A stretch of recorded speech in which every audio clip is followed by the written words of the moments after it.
Donc, l'accès au serveur sur lequel tout va se trouver, les documents que je fais chaque jour, les documents que je dois vous transmettre pour qu'on travaille dessus, des liens utiles, plein de choses intéressantes seront sur ce serveur et il restera en ligne pendant plusieurs semaines, voire même plusieurs années. En principe, il ne bougera pas. Donc, quand vous serez sur le serveur, après avoir tapé dans la barre d'URL d'un navigateur l'adresse bit.ly,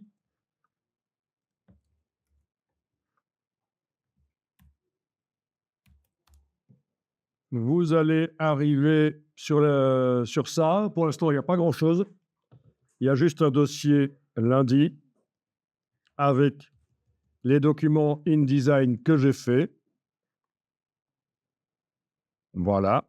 Ah tiens, il y a un IDLK qui a été transféré. Ça, c'est parce que j'avais mon document InDesign ouvert. Le IDLK, c'est un fichier qui apparaît à côté du document InDesign lorsque il est ouvert. C'est un fichier temporaire qui disparaît quand on ferme le document de InDesign. Mais là, le document était ouvert dans InDesign, alors le IDLK a été transféré. Je vais peut-être le supprimer ici, parce qu'il ne va pas vous servir. Voilà. Alors, vous allez parfois voir un document .dsstore. Ce sont des fichiers du Mac invisibles quand on est sur le Mac. C'est pour le fonctionnement de chaque dossier. Il y a ça dans les dossiers, mais de manière invisible. Mais quand on transfère sur le serveur, ils apparaissent. Donc ça, vous vous en occupez pas du tout. D'ailleurs, celui-là, je vais le mettre à la corbeille, mais ne vous étonnez pas, vous allez en voir d'autres qui vont apparaître régulièrement des DS Store. Il ne faut pas vous en occuper. Donc, je vous ai mis pour l'instant des dossiers avec des liens. Donc, ce sont des liens qui sont de type Weblog. Donc, ok, j'arrive pas à le voir en entier. Trop long. Ok. Si, voilà, il y en a un là. .weblog, c'est ce qui correspond au PC à .url. Donc, ce sont des raccourcis. Si vous êtes sur un Mac et que vous téléchargez ça, vous double-cliquez dessus et ça va vous amener vers l'adresse en question. Pour les autres, pour ceux qui sont sur PC, je vais tenter de faire une version cliquable parce que forcément sur PC, le .weblog ne fonctionnera pas. Moi, il se trouve juste que si vous êtes sur PC et vous voulez absolument lire le weblog, il faudra juste remplacer weblog par txt. Et à ce moment-là, quand vous ouvrez le fichier txt, ça s'ouvre dans un traitement de texte. Et là, vous voyez, entre les deux balises string, vous voyez l'URL en question. Voilà. Vous voyez l'URL dont il est question. Donc là, ici, je vais quand même remettre weblog parce que moi, je veux que quand je double-clique dessus, il m'ouvre ça dans un navigateur. Weblog, on a dit. Voilà. Voilà. Donc, vous avez la même chose sur pc.url. Malheureusement, je n'ai pas un système pour transformer les weblogs en .url automatiquement. C'est un peu compliqué. Donc, voilà, vous allez fonctionner comme ça. Sur le serveur, dans le dossier, vous pouvez télécharger, si vous voulez, tout le dossier voiture vintage de face. C'est un dossier dans lequel je vous ai mis quatre en fait images du web. Tiens, il y a les weblogs aussi, mais il y a surtout les images qui sont là. Donc, pour le télécharger, le dossier voiture vintage de face, ça va nous servir pour la suite. Donc, vous êtes dans InDesign. On va aller voir un peu au niveau du nombre de pages. Donc, à un certain moment, je peux me débarrasser de toutes les palettes sauf la palette des outils. Je vous rappelle, Shift tabulation, une fois, deux fois, ça enlève tout. Ensuite, on va aller voir dans la palette des pages. Menu fenêtre, page.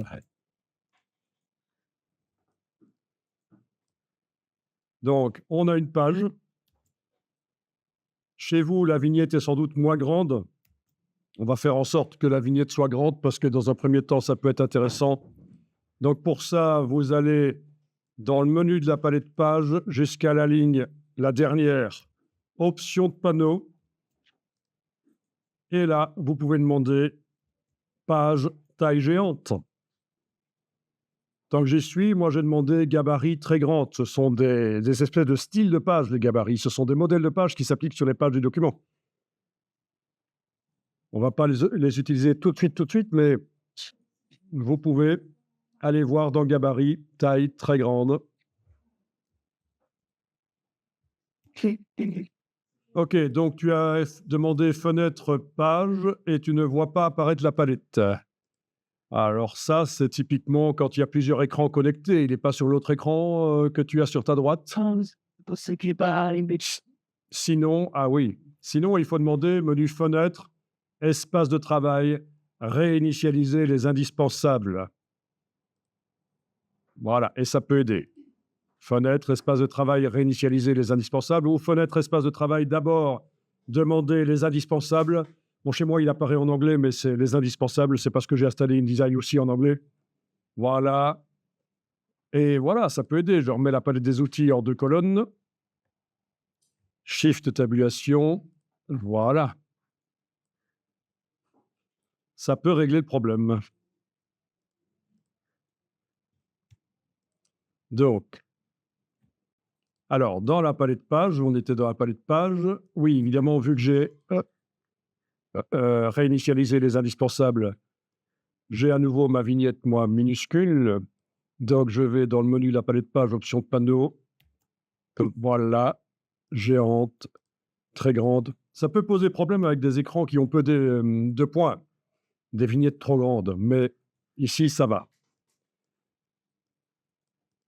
Donc, palette page divisée en 2, avec cette ligne horizontale qu'on peut bouger. Au-dessus, c'est les modèles de pages, les gabarits. En dessous, c'est les pages et documents. Donc, on va demander d'ajouter des pages. On va en ajouter éventuellement 7. Ce sera bien. Donc, menu de la palette pages, insérer des pages.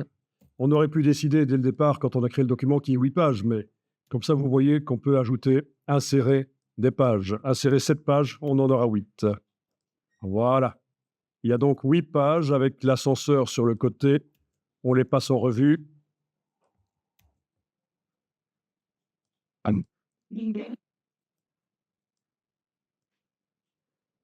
Voilà. Le double-clic sur la première page nous affiche la première page, évidemment. Donc, quelque chose qui est sympa, c'est de faire en sorte que les pages se mettent les unes à côté des autres en horizontal. Donc, on va tester ça. Donc, menu de la palette pages, avant-dernière ligne, afficher les pages horizontalement. Et voilà. Et alors, si vous avez bien sûr la palette des pages qui est étroite, elles se mettent les unes au-dessus des autres. Mais si vous l'agrandissez par le bas à droite, elles se mettent les unes à côté des autres. Voilà, ça peut être très sympa d'avoir une vue d'ensemble sur son document comme ça. Alors, donc tu as les pages 2 et 3 qui sont collées ensemble, 2 à gauche, 3 à droite, puis 4 à gauche, 5 à droite. Ok, c'est parce que tu as loupé l'épisode dans lequel Jessica embrassait Kevin. Donc, je veux dire, dans lequel je disais qu'il fallait décocher page en vis-à-vis. Ok, il est encore temps d'aller décocher ça. Alors, tu vas dans le menu Fichier, Format de document. Et tu peux décocher page en vis-à-vis. Et voilà, tu as des pages qui ne sont pas recto-verso, pas de page de gauche et de droite, quoi, voilà. Par contre, tu te retrouves avec un gabarit double page. Mais ça, comme on ne va pas y toucher, ah oui, il est resté double page. Mais ça, on peut encore le modifier, mais je ne vais pas montrer comment ici. À un certain moment, tu me diras, quand on travaillera les gabarits, si on les travaille dans ce document, tu me diras, ah, j'ai un gabarit double page. Bon, ben, allons voir sur la page 2, on va amener des images. Donc, double-cliquez sur la page 2. Donc, ça vous indique en bas à gauche que vous êtes sur la page 2. Pas du tout. Ça vous indique la page que vous êtes en train de voir. Parce que regardez ce qui se passe. On a double-cliqué sur la page 2. On est en train de voir la page 2. Mais si avec la souris, je scrolle, vous voyez que ça défile les numéros. Je suis à la 4. Pourtant, je suis en train de travailler sur la page 2. Bon, il faut comprendre que ça fonctionne comme ça, InDesign. En bas à gauche, ça vous indique quelle est la page que vous voyez, pas celle sur laquelle vous êtes en train de travailler. Donc là, je vais redouble-cliquer sur la vignette de la page 2. Je suis en train de voir la page 2. C'est parfait. Là, vous avez compris, ceci, c'est ce qu'on voit. Et là, on travaille sur la page. Donc, en effet, la barre contrôle du dessus, elle est partie. Menu fenêtre, contrôle. Voilà. Alors, on va amener une image sur la page. Donc, vous faites fichier importer, surtout pas fichier ouvrir. Ça, c'est pour ouvrir des documents InDesign, mais pour importer une image, c'est fichier importer. Vous naviguez jusqu'au dossier que vous avez téléchargé. Alors, je ne vous l'ai pas dit, mais vous deviez évidemment le télécharger et ça crée un zip. Et puis, il faut double-cliquer sur le zip quand vous êtes sur le Mac pour faire le dossier décompressé à côté. Ou sur le PC, surtout pas double-cliquer. Sur le PC, ce sera clic droit, extraire ici. Oui, parce que sur le PC, c'est le piège. Si vous double-cliquez sur un zip, vous avez l'impression qu'il est décompressé, vous voyez ce qu'il y a à l'intérieur, mais en fait, c'est inaccessible par les logiciels. Ça foire. Donc, sur le PC, le zip, c'est toujours clic droit. Dans le menu, on demande extraire ici. Sur le Mac, le zip, c'est double-clic sur le zip. Ça vous crée le dossier à côté. Et donc, vous devriez trouver le dossier qui s'appelle voiture vintage de face.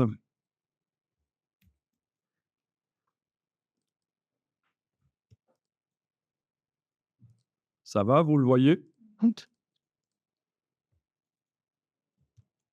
Donc, vous sélectionnez une des images. Nous n'avons pas fait de bloc auparavant. Alors, c'est une image JPEG, ce n'est pas l'idéal. Il vaut mieux travailler des images au format PSD, Photoshop, mais dans un premier temps, on peut utiliser l'image qui vient du web, la JPEG. C'est une image que j'ai le droit d'utiliser. Elle est du domaine public.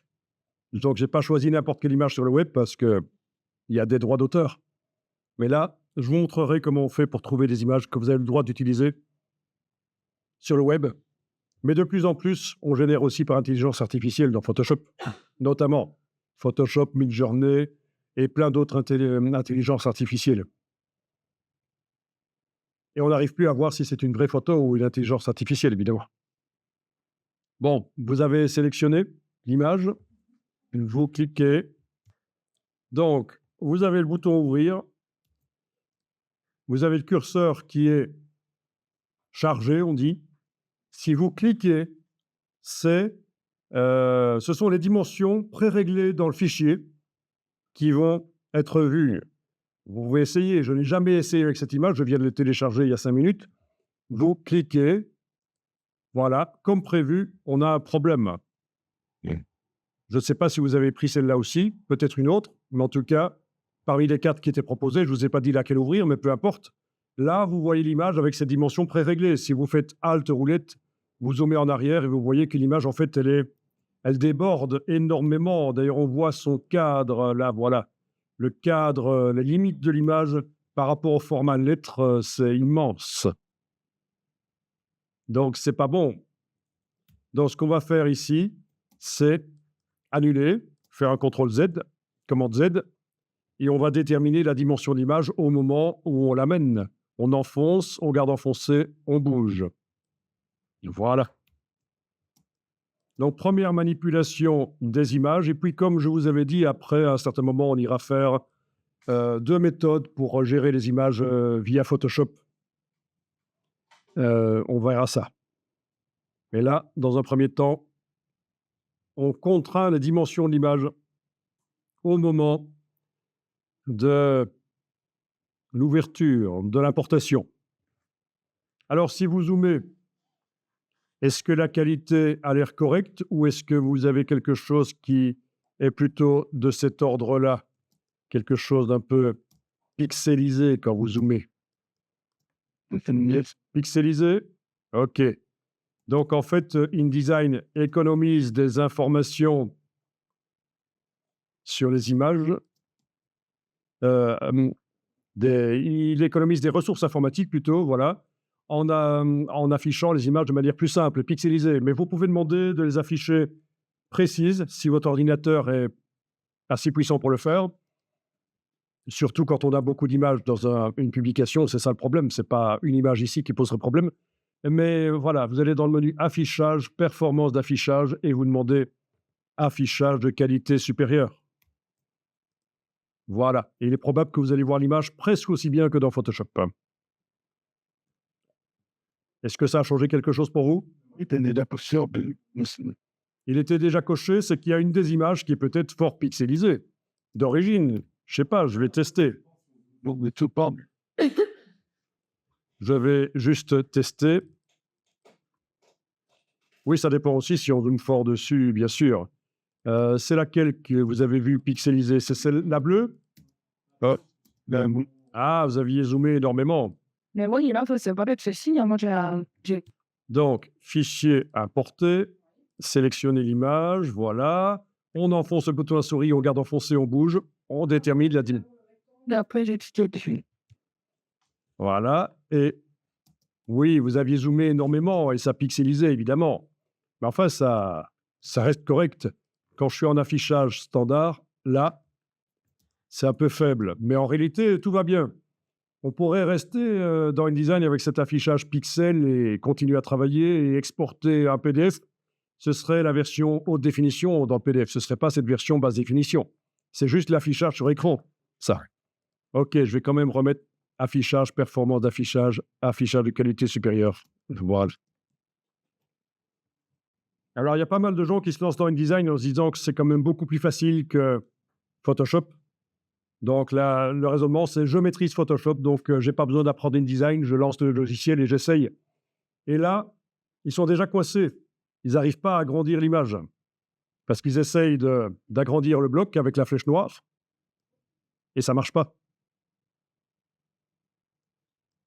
Donc, ce que vous allez faire une fois que vous avez agrandi le bloc et que vous avez vu que ça ne marche pas, on va demander de resserrer le bloc autour de l'image par le menu Objet, Ajustement, et on va demander Ajuster le bloc au contenu. Objet, Ajustement, Ajuster le bloc au contenu. Je vais le refaire, j'agrandis avec la flèche noire. Ben voilà, forcément, ça n'agrandit pas l'image. Je vous montre que vous avez aussi les icônes pour faire ça ici au-dessus, en fait. Vous avez, à un certain endroit, Ajuster le bloc au contenu. Voilà, c'est cette icône-là. C'est la même chose. Donc, bien sûr, si on veut modifier la dimension de l'image, il va falloir déjà, il faut dire qu'il ne faut pas double-cliquer sur elle, parce qu'elle est constituée de deux choses, cette image. Il y a le bloc qui la contient, qui apparaît ici en bleu, et il y a l'image à l'intérieur du bloc. Et si on double-clique sur le bloc, allez-y quand même, essayez. Ou si vous cliquez simplement sur le cercle au centre ici, vous êtes au niveau du contenu du bloc, l'image. Et c'est brun. Vous voyez que les vecteurs sont bruns. Ça, c'est pas bon. Dans ce cas-là, on clique à côté et on clique tout simplement une fois sur l'image là, et c'est le bloc conteneur, ce qui contient qui est sélectionné, pas le contenu. Oui, il y a deux niveaux en fait. Il y a le conteneur et il y a le contenu. Donc, il faut que les vecteurs soient bleus pour ce qu'on va faire ici. Avec l'outil de transformation manuelle, vous allez prendre une poignée du coin, enfoncer, bouger. Attention, on va conserver les proportions en enfonçant la touche Shift pendant qu'on fait ça. Vous pouvez la faire plus petite si vous voulez. Vous lâchez le bouton de la souris, puis vous lâchez la touche Shift. Touche Shift, touche de contrainte doit rester enfoncée jusqu'à ce que tout soit fini. Donc, c'est comme ça. Maintenant, je faisais ça, oui. Ça rogne l'image, c'est que tu as oublié d'activer l'outil de transformation manuelle. Ah oui, pardon. Voilà. Ben oui, parce que c'est à ça que ça sert aussi, la flèche noire. Ça sert à rogner l'image. Mais dans ce cas-ci, on ne veut pas rogner l'image, on veut modifier sa dimension. Donc, tu fais un CTRL-Z, un commande Z, et outil de transformation manuelle, et voilà. OK. Donc, dimensionner le bloc et son contenu. Ce que j'allais dire, on devait voir les nages. Donc, vous avez pu modifier la dimension du bloc avec transformation manuelle et de son contenu en même temps. Parfait. Donc, ce que vous allez faire maintenant, c'est avec la flèche noire, double-cliquer sur l'image ou cliquer une fois sur le rond central ici. Vous êtes au niveau du contenu. D'accord? C'est affiché en brun. Ben là, maintenant, essayez la transformation manuelle. Voilà.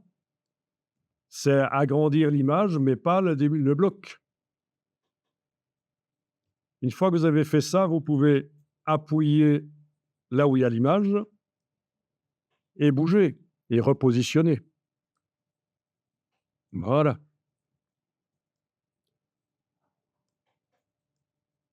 Intéressant.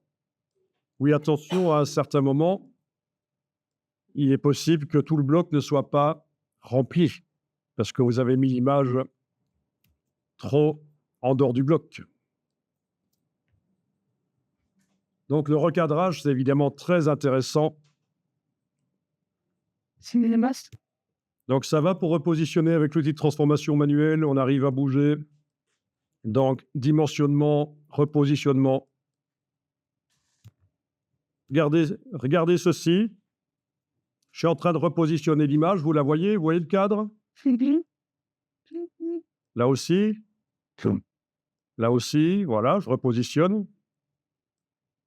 Je vous montre la même chose. Vous voyez la différence? Là, quand je repositionne, je vois la totalité de l'image. C'est quoi la différence? C'est simplement que quand j'appuie, je reste une demi-seconde appuyé avant de bouger. Et ça construit l'image que je peux voir entièrement pendant que je la repositionne. Et ça, c'est quand même pratique. Voilà, et ça fonctionnera toujours comme ça. Le positionnement des objets, si vous appuyez une demi-seconde avant de bouger, vous allez voir l'objet bouger. Oui, avec la flèche noire, je peux cliquer à côté, cliquer une demi-seconde sur l'image, et quand je la bouge, je la vois bouger. Tandis que si j'attends pas la demi-seconde, quand je la bouge, je la vois pas bouger. Là, j'attends un peu. Voilà. Donc, ce sera toujours comme ça, quoi. Même chose pour la transformation manuelle. Je clique, j'attends un peu. Voilà. Touche Shift et je redimensionne en la voyant. Si je n'ai pas attendu une demi-seconde, je ne vois pas l'image se redimensionner. Bon, c'est comme ça que ça fonctionne dans InDesign. Alors, vous avez une fonction qui est bien pratique et qu'on utilisera souvent, c'est ajuster le contenu au bloc. Donc, vous sélectionnez le bloc, donc le conteneur, donc les vecteurs sont bleus, et vous demandez objet ajustement. Et en fait, ça va être plutôt remplir le bloc proportionnellement. Voilà, ce sera mieux. Remplir le bloc proportionnellement. Voilà. Donc, l'image remplit le bloc. Et vous allez pouvoir, avec la flèche noire, oui, en effet, vous avez remarqué qu'avec la flèche noire, vous permet de recadrer éventuellement. Ça peut être pratique. Mais la flèche noire vous permet aussi de faire un bloc qui est complètement différent. Par exemple, je vais faire un bloc qui est sur toute la hauteur ici, des marges. Voilà, vous voyez le bloc? Et là, si vous demandez de remplir le bloc proportionnellement, ça peut être intéressant. Vous avez ici le raccourci remplir le bloc proportionnellement. Donc, soit objet, ajustement, remplir le bloc proportionnellement, soit appuyer sur cette icône. Alors, il faut que l'image s'y prête. Si c'était une image qui montre un arbre vertical, ce serait génial d'avoir un bloc vertical comme ça. Mais là, la voiture qui est plutôt carrée, on ne voit pas un truc intéressant pour l'instant. Donc, il s'agit de modifier les proportions du bloc et de demander remplir le bloc proportionnellement. Là, j'ai fait très vertical, je clique sur l'icône remplir le bloc proportionnellement. Donc, j'ai modifié les proportions du bloc, le conteneur, avec la flèche noire. Vous ne voulez pas que le contenu se transforme. Ça va, vous voyez? Oui. Bien. Bon, quand vous avez ce genre de choses, il va falloir double-cliquer sur le bloc pour descendre au niveau de l'image. Et là, vous voyez à quel point elle déborde de chaque côté, à gauche et à droite. Et avec la flèche noire, vous enfoncez, vous gardez enfoncé et vous bougez. Pour être certaine de bouger en horizontal, c'est la touche Shift pendant qu'on bouge. Voilà. D'accord? Donc, j'ai double-cliqué sur le bloc pour être au niveau de l'image. J'enfonce, je bouge. Et avec la touche Shift, je m'arrange pour que le déplacement soit parfaitement horizontal. Voilà.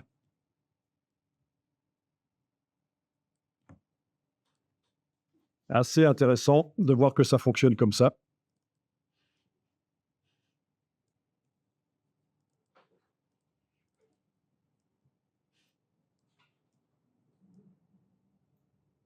Vous êtes arrivé à bouger comme ça?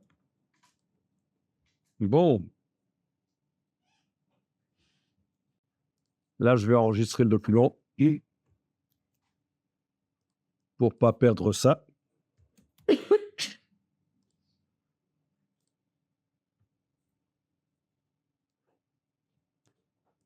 Alors, double-clic sur le bloc, je vois les limites de l'image, on est d'accord? Vous allez tester ceci maintenant. Avec le zoom arrière, vous allez pouvoir enclencher la transformation manuelle du contenu, du coup, puisque c'est brun ce qu'on voit, c'est le contenu. Avec la transformation manuelle, vous allez pouvoir non seulement agrandir avec la touche Shift pour que les proportions soient gardées, mais aussi, sans la touche Shift, si vous positionnez le pointeur à l'extérieur, vous pouvez tourner. Donc tout ça, c'est essentiel en mise en page de pouvoir recadrer les images. C'est ce qui permet de faire des mises en page sympas et intéressantes.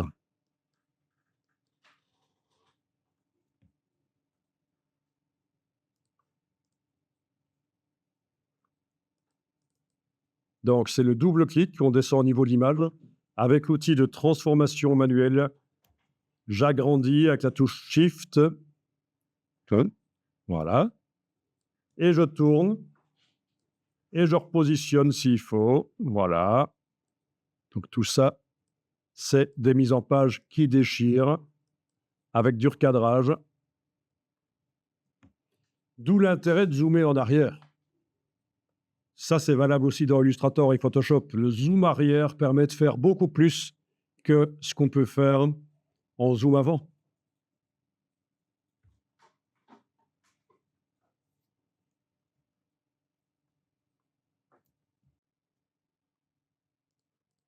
Bon, je pense qu'on est quand même allé assez loin au niveau de la manipulation des images. Alors, quelque chose qui se fait vraiment souvent en mise en page, c'est de faire déborder les images au-delà des bords de la page. Donc, en prenant la flèche noire et en travaillant sur le bloc, vous pouvez tester d'amener les limites de l'image au-delà des bords de la page.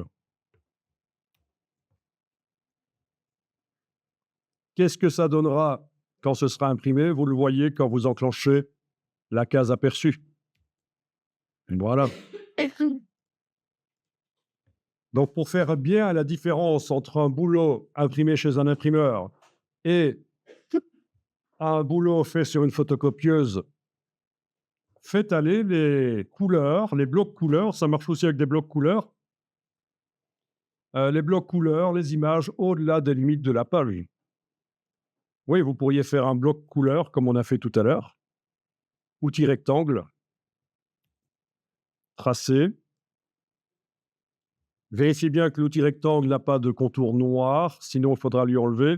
Si vous avez un contour noir sur le bloc que vous avez fait comme ça, c'est un peu ennuyeux. Il faudra sélectionner le bloc, mettre la case noire à l'avant-plan et cliquer sur la diagonale. Ou mettre la case noire à l'avant-plan. On peut le faire ici aussi. Et cliquer sur 100. Voilà.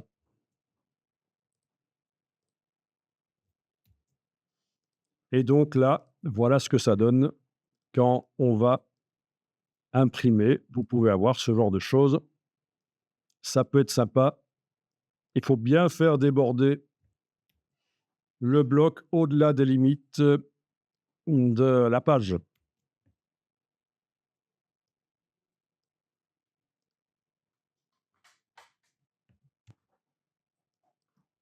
Alors, on va aller voir.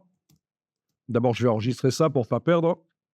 Il y a un système de récupération automatique. Si l'ordinateur plante, si le courant se coupe et que vous n'êtes pas sur un ordinateur portable, etc., il y a des récupérations. Hein. On doit normalement récupérer dans InDesign au minimum les 5 dernières minutes. Voyons un peu comment c'est réglé ici. Ne le faites pas, regardez juste. C'est dans gestion des fichiers. Non, c'était pas dans gestion des fichiers parce qu'on n'y va jamais en fait. La récupération automatique, où est-ce qu'ils l'ont mise?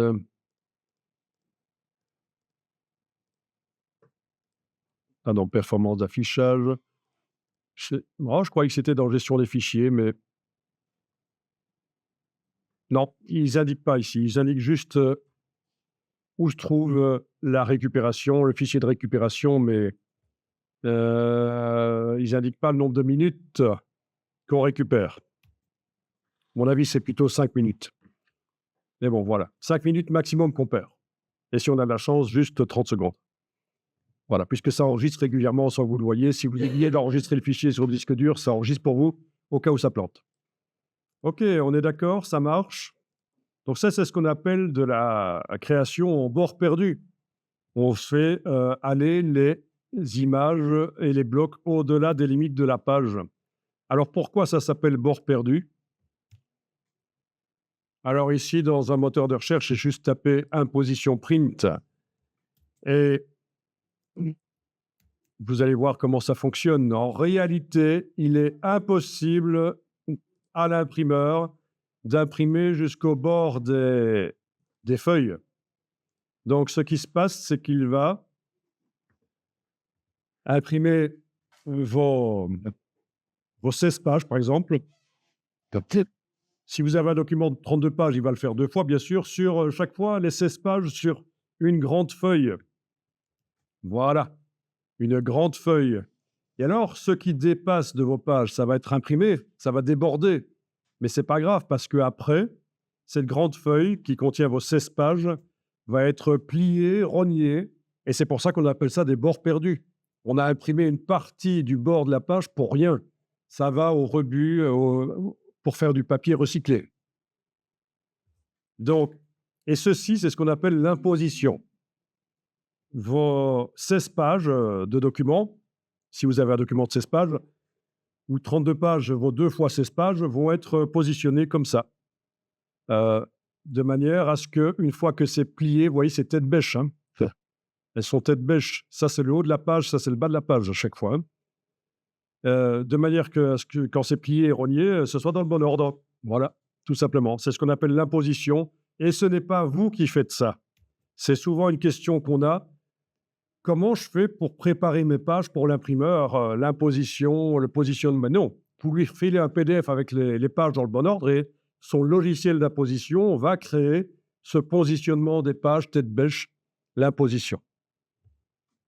Donc voilà pourquoi on a la possibilité, malgré tout, d'imprimer des images et des couleurs jusqu'au bord des feuilles. C'est parce qu'en réalité, on ne peut pas le faire, mais on utilise une astuce. On positionne les feuilles sur une grande, vos pages sur une grande feuille. Le bord perdu, l'excès d'encre est imprimé, puis c'est rogné, plié, rogné. Voilà.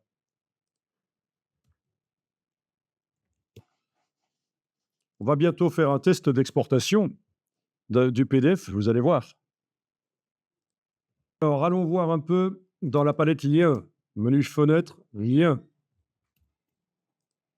Toutes les images que vous apportez dans la mise en page ne sont pas réellement dans la mise en page.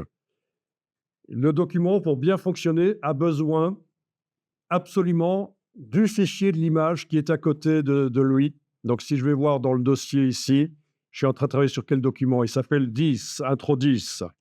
Donc, si je vais voir dans le dossier, je travaille sur ce document, j'ai un fichier temporaire IDLK, on ne s'en occupe pas, il se ferme tout seul quand on quitte le document, quand on le ferme dans InDesign.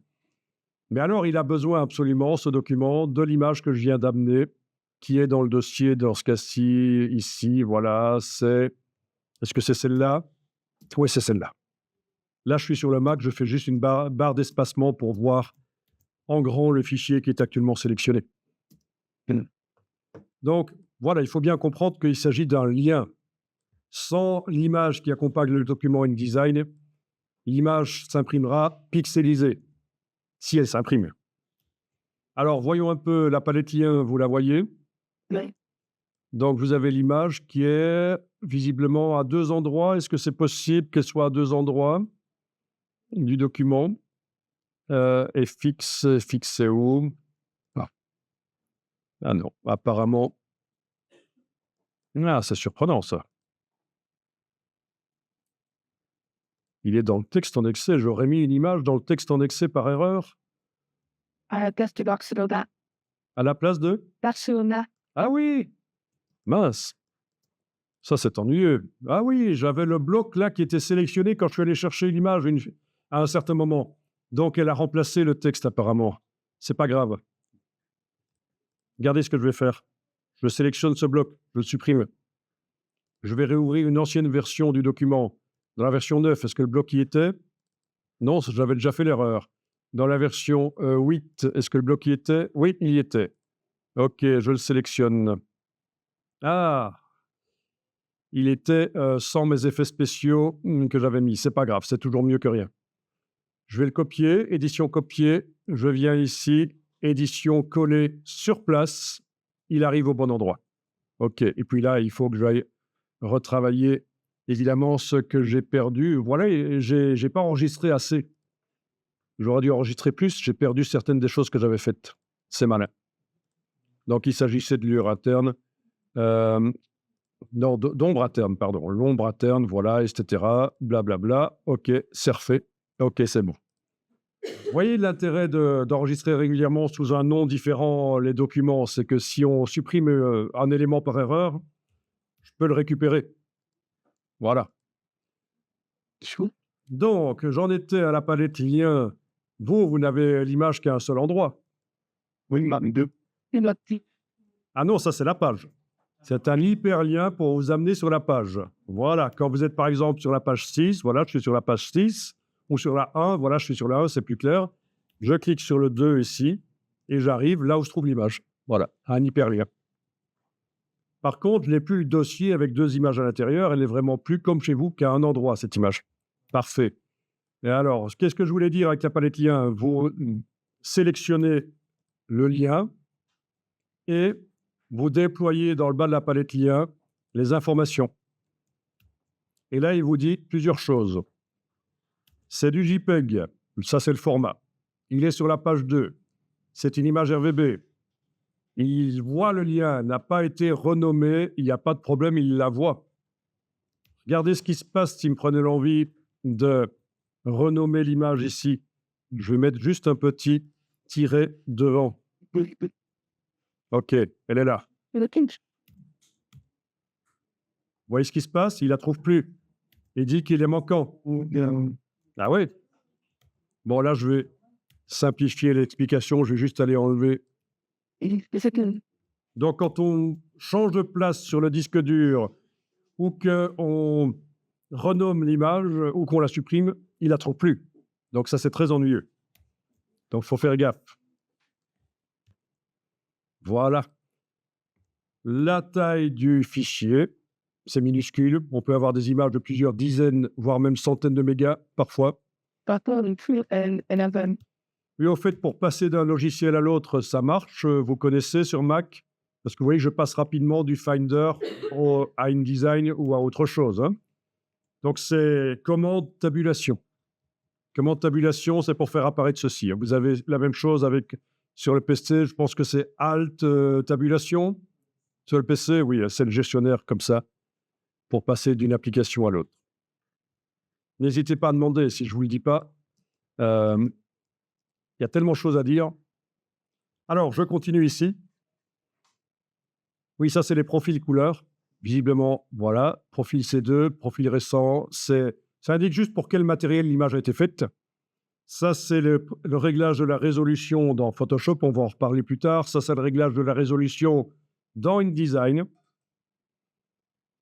Donc, c'est la densité des pixels. 149 pixels dans mon cas sur une distance d'1 pouce. Sur une distance d'1 pouce sur le papier.